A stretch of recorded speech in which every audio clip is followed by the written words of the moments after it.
Na ikaw yung katabi ko. Amen? Amen. Amen. So bago po tayo dumiretso dun sa ating pong magiging pag-aaral, gusto lang po muna nating i-announce na sa darating pong Sunday ay start na po ng ating pagdiriwang ng Family Day. Kasi kasama po sa programa natin na every fifth Sunday ng bawat buwan at sa Sunday nga na darating ay panglima. So, yun po yung umpisa po ng ating pagse-celebrate ng Family Day. At bawat Family Day po ay meron pong mga highlights. At sa darating na Sunday, ang pinaka-highlight po noon ay yung mga children. Okay? Kaya yung pong mga mothers na naririto na meron po kayong anak na umattend sa children Sunday school, ini-encourage po natin na bawat isa na i-coach po ninyo ang inyong mga anak at inyo po silang i-motivate na sila po ay magsabi kung ano yung kanilang, i-prepare nyo po sila na sasabihin po nila sa inyo. Naalala ko one time nung kami po nila Isa ay nakasakay sa kanila, pauwi po kami, galing yata po kami ng San Pedro noon. Ayun, sabi ko, Sammy, ano sasabihin mo sa mami mo? Ayun, at sabi niya, I love you, mami. So, mga parang ganun po yung gusto po nating mangyari. So, kaya yung mga parent na naririto, paki-coach nyo, pero hindi nyo sila lalagyan ng kung anong sasabihin, kundi encourage nyo lang sila na maging malaya sila sa pagsasabi kung ano po yung gusto nilang sabihin sa inyo bilang kanilang mga magulang. At binilinan din po natin si Ruth na ganun din po yung kanyang gawin doon sa mga children. Para sa darating na Sunday, sa ating pong program, pagkatapos po ng aking preaching, ay meron po tayong gagawin na ganung part sa ating pong programa. Kasabay po noon, magluluto po yung church ng merienda, pero baka gusto nyo po na makisali. Pero hindi po ito obligasyon, kundi kusang loob kung meron pong gustong magdagdag ng merienda. At ang gagawin po natin para sa araw na yon, ang pinaka-highlights po, maliban doon sa pagsasabi ng mga anak ng kanila nga po, hindi po youth yung pagsasabihin natin, mga children po. Pag nagsabi na po yon, pinaka-isa pa sa highlight ay ipagpe-pray po natin yung pong children at saka yung kanilang parents. At ang second part po noon, since na yung ngayong March ay araw ng kababaihan, isasama na po natin din sa prayer yung lahat ng mga kababaihan na present ng araw na iyon.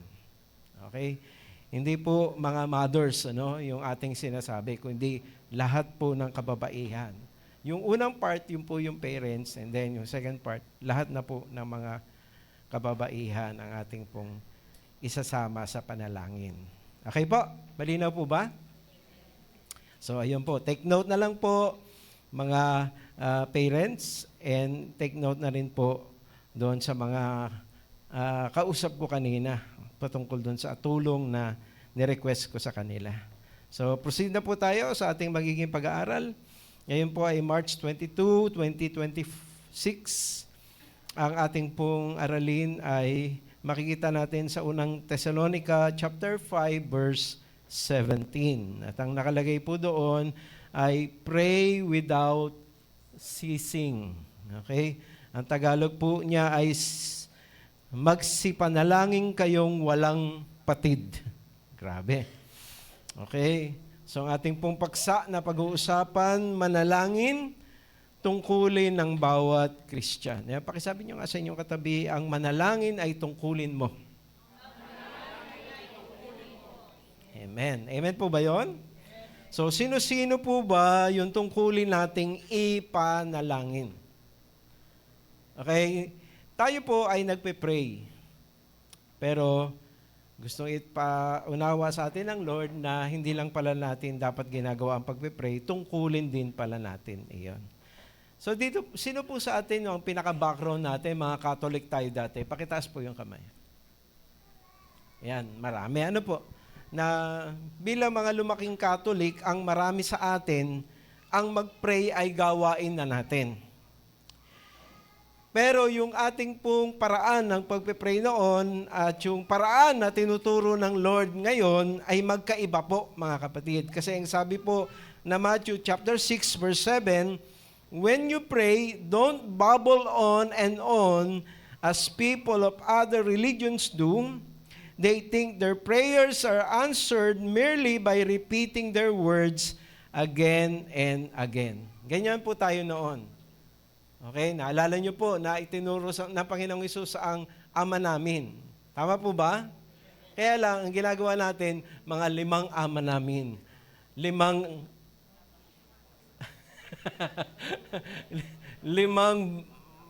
Abaginoong Maria. 5, ayan. So, hindi po yun ang tinuro ng Lord. Yung ama namin po, okay, mapansin niyo po, yung makita natin sa Matthew 6:9-3, guide po yun sa pagpe-pray. Hindi po yun mismo ang ating ipagpe-pray. Kasi sabi po rito sa Matthew 6:9-13, itinuro po sa atin ang 2 bagay. Ang priority ng prayer at ang request sa prayer. Okay, ulitin po natin. Sa Matthew 6:9-13, nakalagay doon yung Ama namin. Pero, mga kapatid, hindi po yun ang inyong ipagpe-pray. Napaulit-ulit. 5 beses, 7 beses. Hindi po yun. Guide po yun, mga kapatid. At doon sa portion na yon na sinabi ng Lord, doon pinakita ni Lord yung priority ng prayer, ang inuuna sa panalangin, at ang hinihingi sa panalangin. Okay, sabi po ng verse 9, pray then in this way, Our Father who is in heaven, hallowed be your name.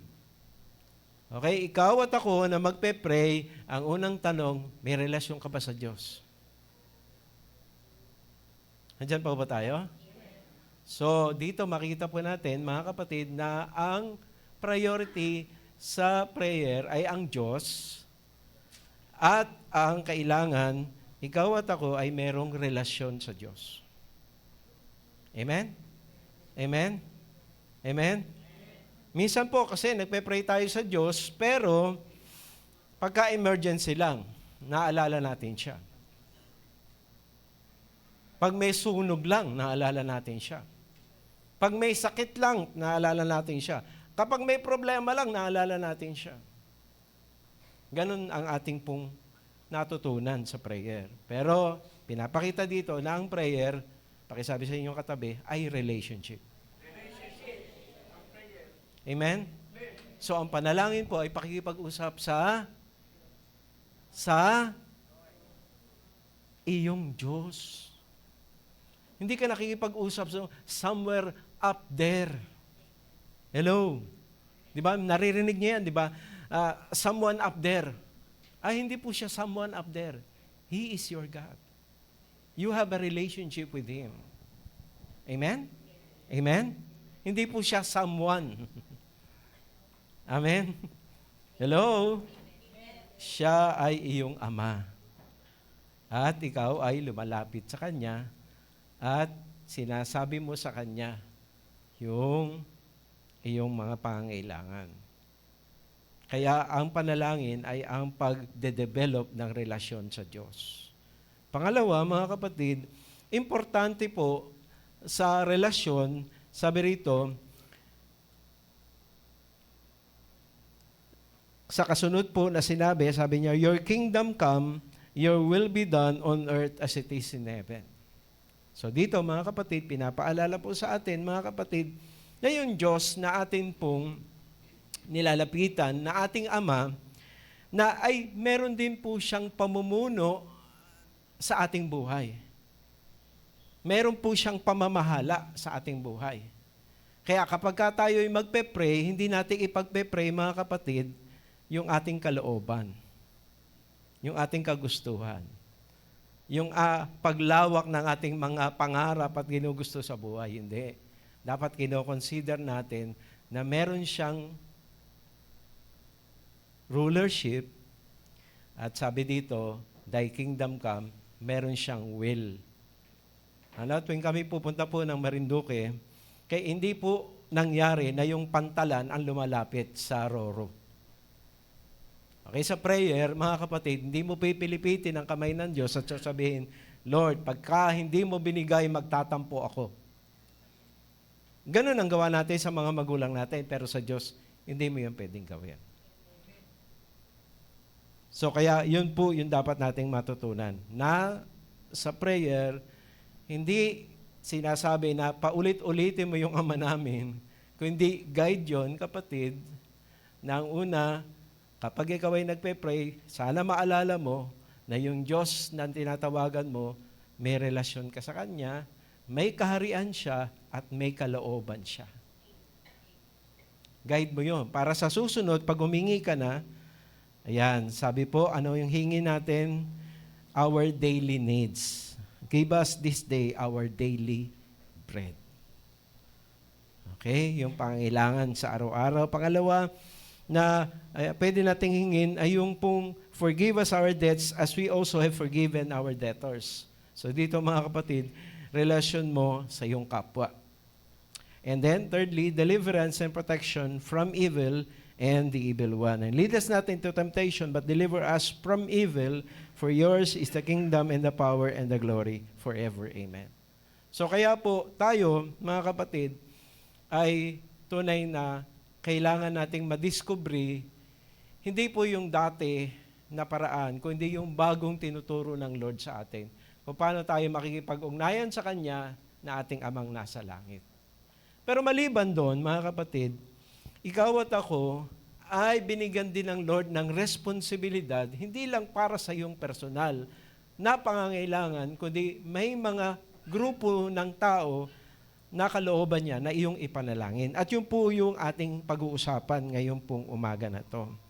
Sabi po sa unang Tesalonica, unang Timoteo, chapter 2, verse 1 to 4, sabi po dyan, yung verse 1, first of all, then, I urge that entreaties and prayers, petition and thanksgiving be made on behalf of all men. Okay, ang una na dapat nating pinagpe-pray, sabi sa inyong katabi, lahat. Amen? Lahat. Pero, mapapansin nyo mga kapatid, na yung lahat dyan ay nilagyan pa rin ng mga particulars. Sabi ng verse 2, for kings and all who are in authority, so that we may lead a tranquil and quiet life in all godliness and dignity. This is good and acceptable in the sight of God, our Savior. Okay? So kaya nga mga kapatid, ayan, instead na i-criticize natin yung ating Pangulo, ano gagawin natin? Yung ating mga senador, hello, ipag-pray. Para ano daw po? Para maging matahimik, mapayapa yung ating pamumuhay. Pero higit sa lahat, mga kapatid, ang ating ipagpe-pray sa kanila, ayon po sa verse 4, who desires all men to be saved and to come to the knowledge of the truth. Okay, ang pinaka-importante na ating papapray sa lahat ng tao, sa Pangulo man, Senador man, Congressman man, Mayor man, Vice Mayor, Councilor, o kaya yung pong mga Governor, yung pong mga bise, at saka yung pong iba pa na mga nanunungkulan, yung mga pulis, yung mga sundalo, at kung sino-sino pa po na nasa paligid natin, ano po ay pagpe-pray natin? Yung ating kapitbahay na nagtatapon ng basura doon sa ating tapat, ano ay pagpe-pray natin sa kanya?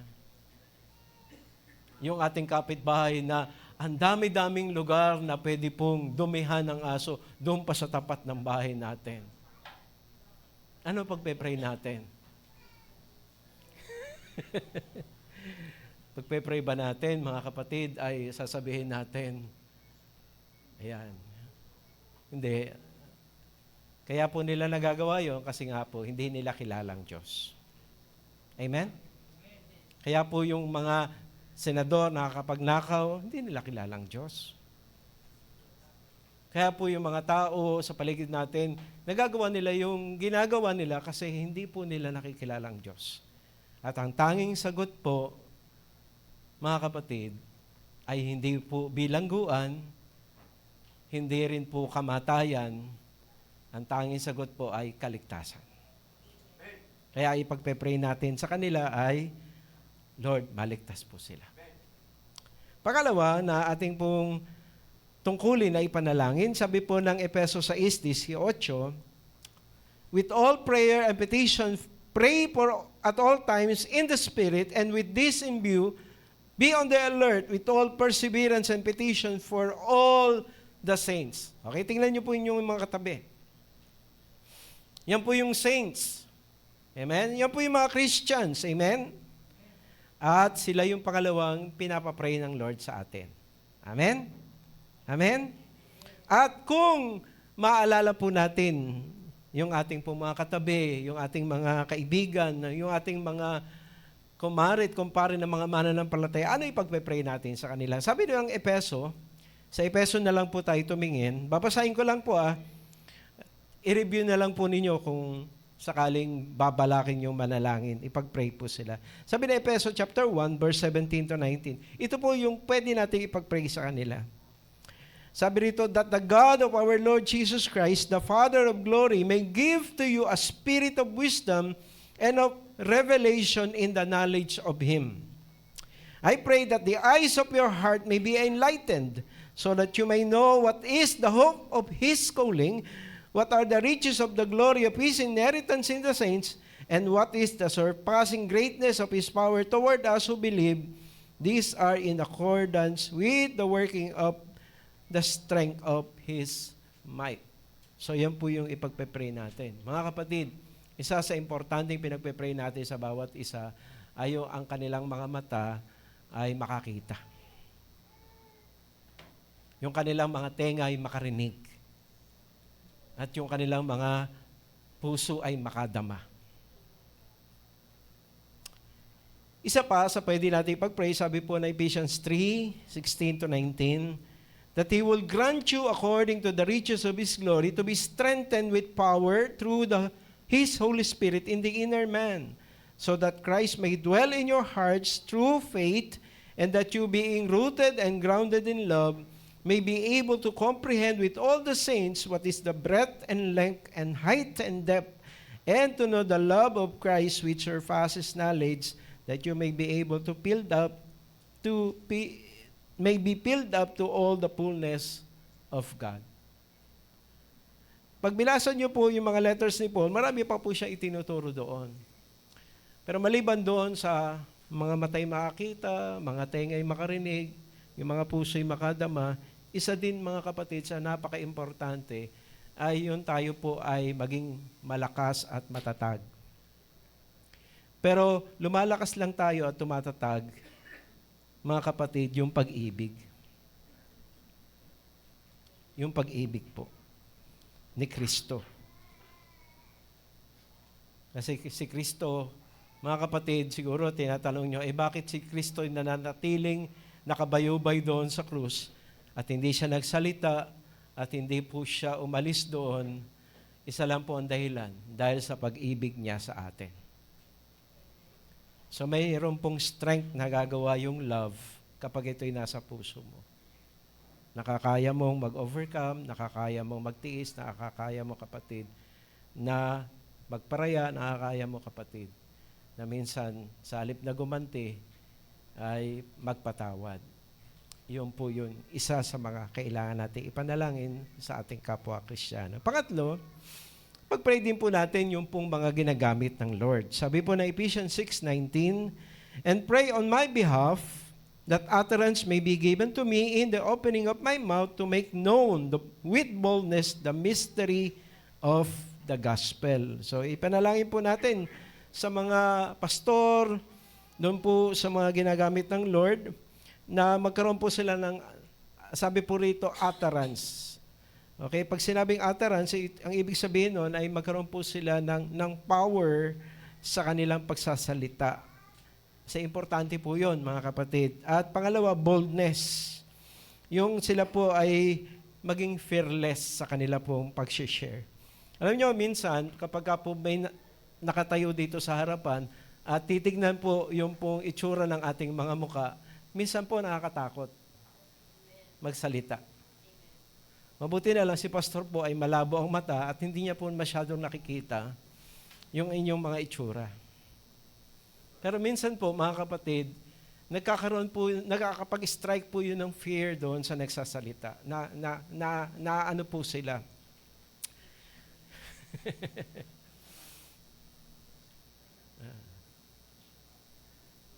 Kaya ipag-pray natin na total ang pinipreach naman niya ay salita ni Lord. So, i-preach niya na ng walang takot, ng may kapangyarihan.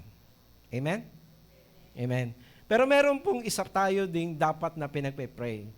Maliban doon sa lahat ng tao, lalo na sa mga namumuno na sila makakilala sa Lord, isa din sa pinatuturo sa atin na ating ipanalangin. Ang sabi po ng Luke chapter 6, verse 28. Babasahin ko po rito.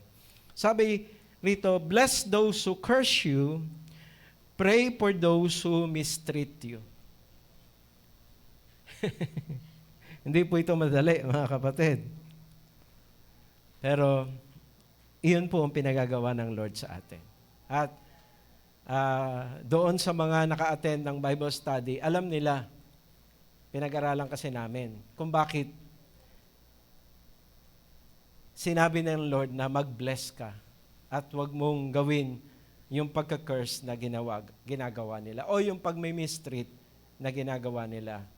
Sabi nga po sa aklat ng Romans chapter 12, doon nakikita po natin doon na sabi niya, kung nagugutom sila, pakainin mo. Kung nakuha, painumin mo. Baka sila ay magkaroon ng conviction dahil ang kalooban ng Lord ay ating daigin ng mabuti ang masama. Hindi tayo pinapaintulutan ng Lord na gaganti o maghihiganti. So yun po yung mga ipapanalangin natin. Sino-sino pagpe-pray natin? Siyempre, lahat ng tao. Pero, particularly, yung mga namumuno. At ano ang pagpe-pray natin? Salvation.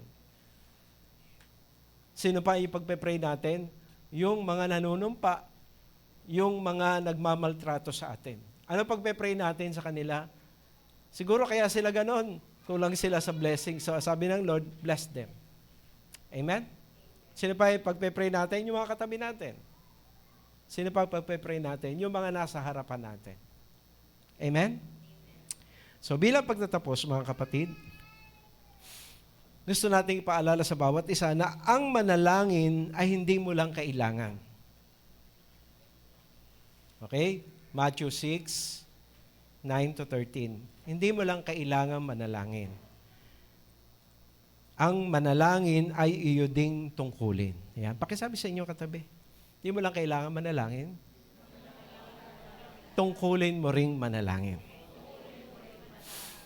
Okay. Sino po rito yung mga kalalakihan? Pakisabi ng amen. Naku, mahina. Mga kalalakihan, pakisabi nga ng amen. Okay. Yan yung mga kapatid.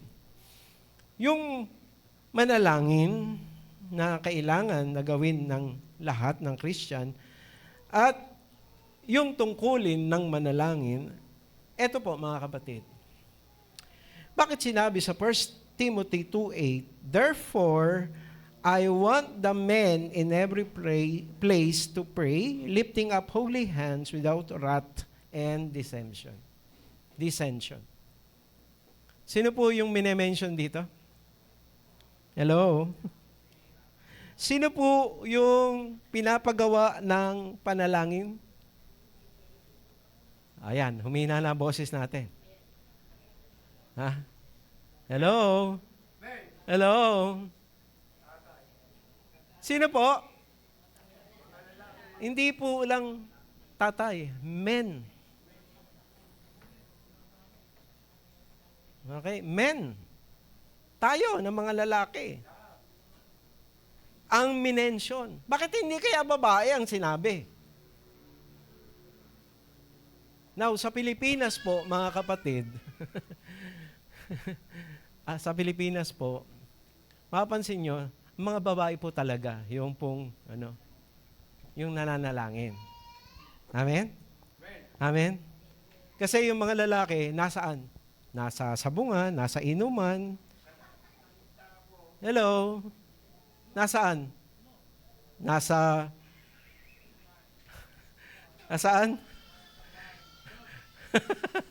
Nasaan sila? Ano po sila? Nagbabike at nagmumotor. At sila po ay, nagtitripping.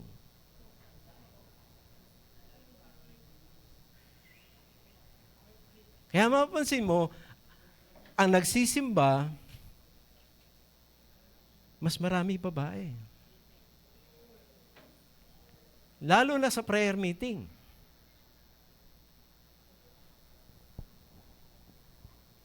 Kasi ang feeling ng lalaki, hindi nila tungkuling mag-pray at hindi rin nila kailangan mag-pray. Dahil nandyan naman ang misis ko, siya ang bahala dyan.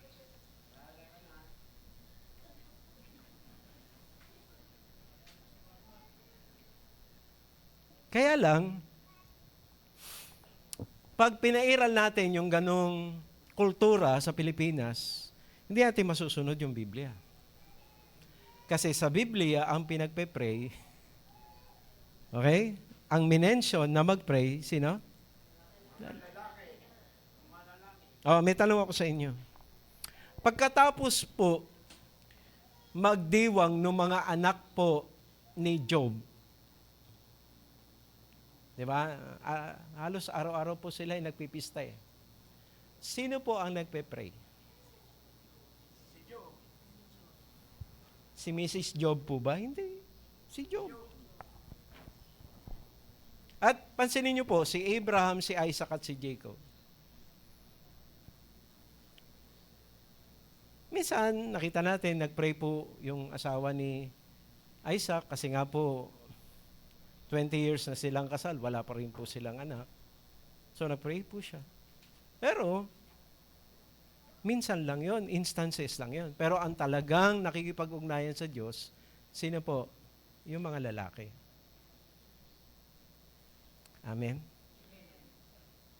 Hello? Ang problema po, mga kapatid, tayo sa Pilipinas, Christian na tayo, pero hindi pa po na babago yung ating kultura. Dapat mabago yung kultura natin. Na hindi dapat, di ba, actually, pati sa disiplina, yung mga misis ang bahala. Meron na, ikaw na bahala dyan. Ha? Kay si Aya, si Liza, bahala ka na. Di ba? Hello? Hello? Hello? Di ba? Sabi ni Armando, Queen, ikaw na bahala.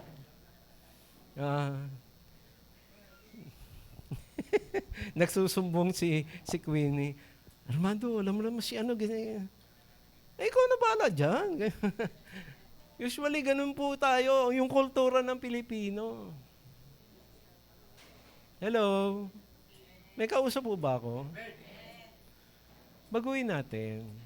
Sa Biblia, ang pumapasa ng pasanin ng panalangin, yung mga, sino? Yung mga kalalakihan. Amen po ba yun? Amen po ba yun? Hindi natin sinasabi na yung mga babae ay maglaban na lang, gano'n. Hindi. Pwede naman silang sumama. Kaya lang, ang dapat pong nag-i-initiate yung lalaki. Yun po kasi ang sabi. Therefore, I want men in every place to pray, lifting up holy hands without wrath and dissension. Pangalawa na gusto natin ipaalala sa bawat isa, ang manalangin bilang isang tungkulin ay pwede mong gawing personal at church ministry. Pwede mo siyang maging personal. Si Epaphras po yung example ng personal. Sabi po rito, Colossians 4:12 and 13, Epaphras, who is one of your number, a bondslave of Jesus Christ, sends you his greetings. Ito na, always laboring earnestly for you in his prayers, that you may stand perfect and fully assured in all the will of God. For I testify for him that he has a deep concern for you and for those who are in Laodicea and Hierapolis. Amen? Amen? So, mga kapatid, again, lalaki po itong si Epaphras. Lalaki po siya. Pero maliban po doon sa personal, pwede rin po itong maging ministry natin. Kasi sabi po sa Isaiah 62 verse 6 and 7, on your walls, O Jerusalem, I have appointed watchmen all day and all night. They will never keep silent. You who remind the Lord, take no rest for yourselves, and give him no rest until he establishes and makes Jerusalem a praise in the earth. Mga kapatid, yung Jerusalem, church yun. Yung watchmen, intercessors yun. Amen? Amen? So dito mga kapatid, ikaw at ako ay pwedeng tinatawag ng Lord para mamagitan, para yung church mo ay magkaroon na nagpapaalala sa Lord ng kanyang mga pangako. At alam nyo, mga kapatid, sa darating po na April 2, meron po tayong tinatawag na prayer marathon. At pinag-usapan na po namin yan. Yung una doon, si Pastor, alas 8 magpe-pray, alas 9 rin. Pero pagdating ng alas 10, mga children, kaya mga nanay, pakitulungan nyo yung mga anak nyo. Kasi kayo po yung mamamahala na ipagpe-pray. Pagdating ng alas 11, mga kabataan naman, sunod-sunod po yun. Hanggang alas 5. Bakit po tayo ine-encourage ng Lord ngayon na mag-pray? Mga kapatid, kasi po panahon na.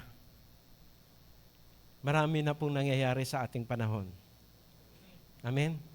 Hindi lang doon sa loob ng bahay natin, hindi lang doon sa community natin, hindi lang po sa ating bansa, kundi sa buong mundo.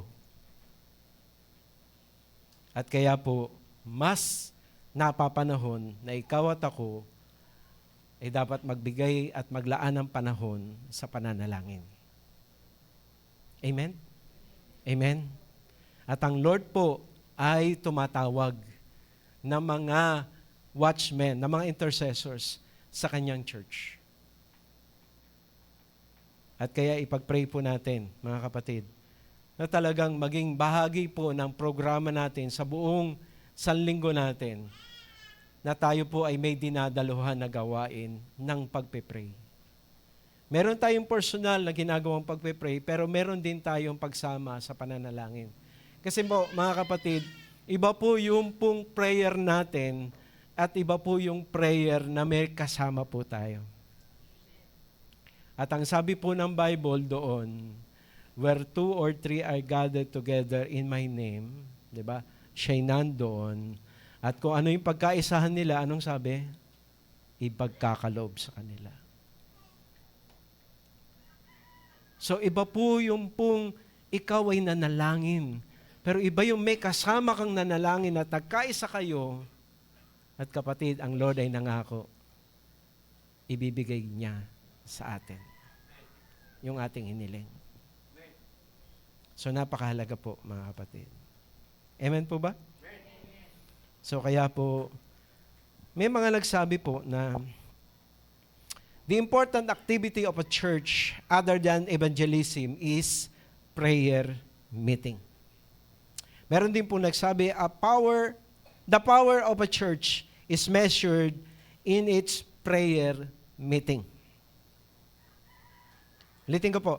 The power of a church is measured in its prayer meeting.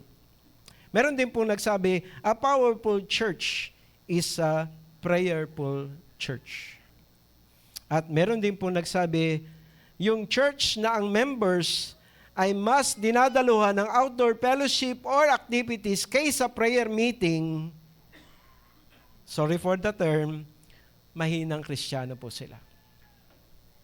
Kasi ang gusto lang nila yung pong sa kanilang mga damdamin at sa kanilang mga kalusugan at sa kanilang mga kagustuhan, pero hindi po sila nagkakaroon ng burden sa spiritual na bagay. Panghuli po, mga kapatid, at ito po medyo sensitive, ang manalangin ay minsan ipinagbawal din ng Diyos gawin sa nakatakda na niyang disiplinahin. Mabigat po ito. Sabi ng Jeremiah 7:16, as for you, sabi niya kay Jeremiah, sabi ni Lord dito, as for you, do not pray for these people. Do not lift up cry or prayer for them, and do not intercede with me, for I do not hear you. Meron palang ganun, Lord. Di ba, ang alam natin, ang gusto ng Lord, pinagpe-pray natin, ang lahat ng tao, pinagpe-pray natin yung mga nabanggit ko na grupo ng tao, lahat ng tao, mga kahit nagmamaltrato, ganyan. Pero meron palang panahon sa buhay ng isang tao na, pasensya na po kayo sa term. Nandiyan pa ba tayo? Alam nyo, isi-share ko po ito mamaya doon sa North Signal, pero unahin ko na rin po sa inyo na ang Lord po, ang unang pamamaraan niya, pag meron po siyang gustong paalalahanan, nagsasalita siya.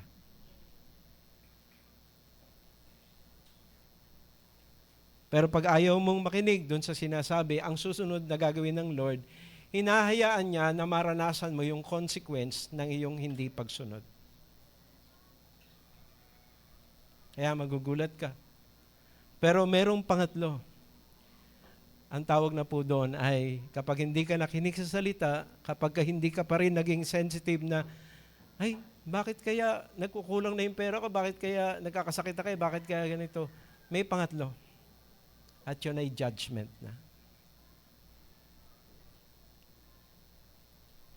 Yung Israel po, mga kapatid, nung panahon na yun na binabanggit ito ni Jeremiah, maraming beses nagsalita ang Lord, ayaw nilang makinig. Maraming beses ang Lord minsan ginamit niya yung tagtuyot, minsan ginamit niya mga kapatid yung mga balang, pero yung mga mananampalataya na mga Hudyo ayaw pong makinig. Kaya sabi ng Lord, sige, kung ayaw nyo, eto na. Dadalawin ko na yung kasalanan nyo. Alam nyo mga kapatid, ang Lord po, minsan hindi niya tayo agad kinakaugnay doon sa ating mga pagkakamali at pagkukulang. Kasi ang sabi po ng Biblia, binibigyan niya tayo ng pagkakataong magsisi. Pero pag tinitigasan natin ang ating puso, darating ang panahon, sisingilin na ni Lord yung ating utang sa Kanya. At yun po yung ating dapat na huwag hayaang mangyari pa. Amen? Amen? Sabi nga po ng Jeremiah 15 verse 1, ito po, magugulat po kayo, sabi, then the Lord said to me, even though Moses, ilala natin si Moses, di ba? Di ba pahindihan ng Diyos? And Samuel, kilala din natin siya, were to stand before me, my heart would not be with these people, send them away from my presence and let them go.